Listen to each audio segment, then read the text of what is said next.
He bought the broken ranch no one wanted. What he found there changed his life forever. The ranch everyone forgot. The ranch had no name anymore. Once, long ago, people had called it Hollow Creek Ranch, but time had stripped even that away. Now it was just that place beyond the hills, the land nobody wanted, the property whispered about in low voices at the saloon in Red Willow, Montana.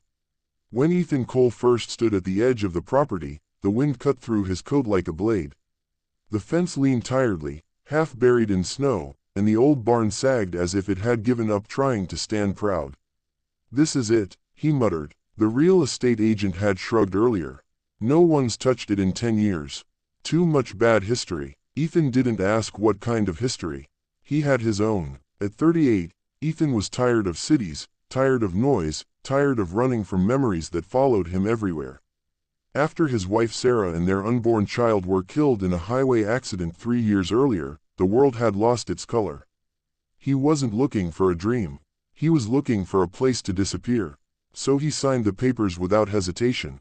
A silent neighbor. The first night on the ranch was colder than Ethan expected. The old farmhouse groaned with every gust of wind, like it was breathing, slow and uneasy. At dawn, Ethan noticed smoke rising from the hills to the east. "Someone lives out here." Later that day, while repairing a collapsed fence, he saw her. A woman stood near the tree line, watching him. She was wrapped in a dark coat, her hair tied back, her posture tense, like someone ready to run. "Hey," Ethan called. She froze. For a moment, he thought she might disappear into the trees. But instead, she nodded once, stiffly, then turned and walked away. That was Claire Dawson. Though Ethan didn't know her name yet, the ranch knew her well. The town's warning. Red Willow wasn't much more than a dusty main street, a diner, a feed store, and a saloon that smelled of old wood and regret. When Ethan mentioned the ranch, the room fell quiet. "You bought that place?" an old rancher asked. Ethan nodded. The man shook his head. "That land ruins people," another voice added, "especially if you get too close to the woman in the hills." "Claire." Ethan leaned forward. "What happened out there?" No one answered. Finally, the diner owner sighed. "Some stories ain't meant to be retold." But Ethan wasn't afraid of stories. He lived inside one that never ended. Claire's past. Claire Dawson had been 17 when everything burned. Her father, Thomas Dawson, owned Hollow Creek Ranch once. He was a quiet man, respected, stubborn, and deeply proud of the land. Then came the fire. The barn burned first, then the house. Her mother never made it out.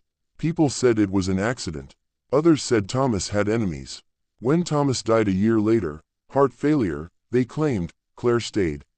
She lived alone in a small cabin hidden beyond the ridge, surviving on odd jobs and isolation.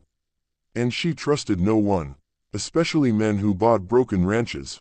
An uneasy truce. Ethan didn't push. When he saw Claire again, he simply raised a hand. "I'm Ethan. I don't mean any trouble." She studied him for a long moment. "People always say that," she replied. Her voice wasn't angry, just tired. "I'm not here to take anything from you," he said quietly. Something in his tone made her pause. "Good," she said, "because this land already took everything from me." Two wounded souls. Weeks passed. Winter tightened its grip. Ethan worked tirelessly, repairing fences, clearing snow, fixing the roof. Some nights, exhaustion was the only thing that let him sleep. Claire watched from a distance. Then one morning, Ethan collapsed. The cold had worsened an untreated infection. When he woke, the ceiling wasn't his own. Claire stood nearby, arms crossed. "You were going to die out there," she said flatly. Ethan tried to sit up, failed. "Guess I owe you." She hesitated. "No," she said. "This land already owes enough. Healing begins." Recovery was slow. Claire brought food, said little, stayed only as long as necessary. But silence can be a language. In shared meals and long evenings by the fire, words began to form. Ethan told her about Sarah, about the accident, about how guilt followed him like a shadow.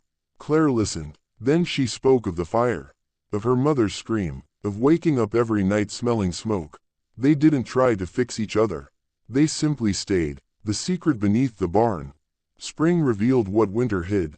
While clearing debris near the old barn, Ethan uncovered something buried beneath charred wood.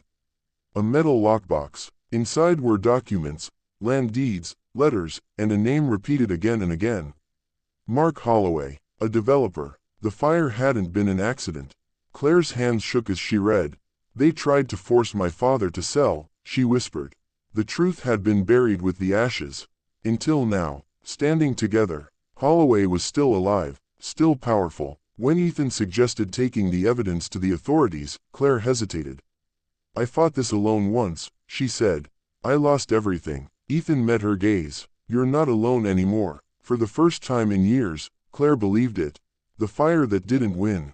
The case took months. Threats followed. One night, flames rose again, this time aimed at Ethan's farmhouse. But they were ready. Together, they saved the house. Together, they watched the fire die. Holloway was arrested. The truth finally spoke. A new name for old land. The ranch needed a name again. Claire stood beside Ethan at the fence line. What do we call it? He asked. She smiled. Small, real. Second Chance Ranch. Ethan nodded. It fit them both. What the ranch became. The land healed. So did they. Summer brought green hills, laughter, and something neither had planned on. Love. Not loud, not rushed, but steady. Earned. Some places don't destroy you. They wait for the right people to rebuild them.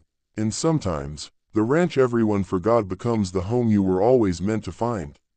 Subscribe for more emotional Western stories. Push pin like, comment, and share to support the channel.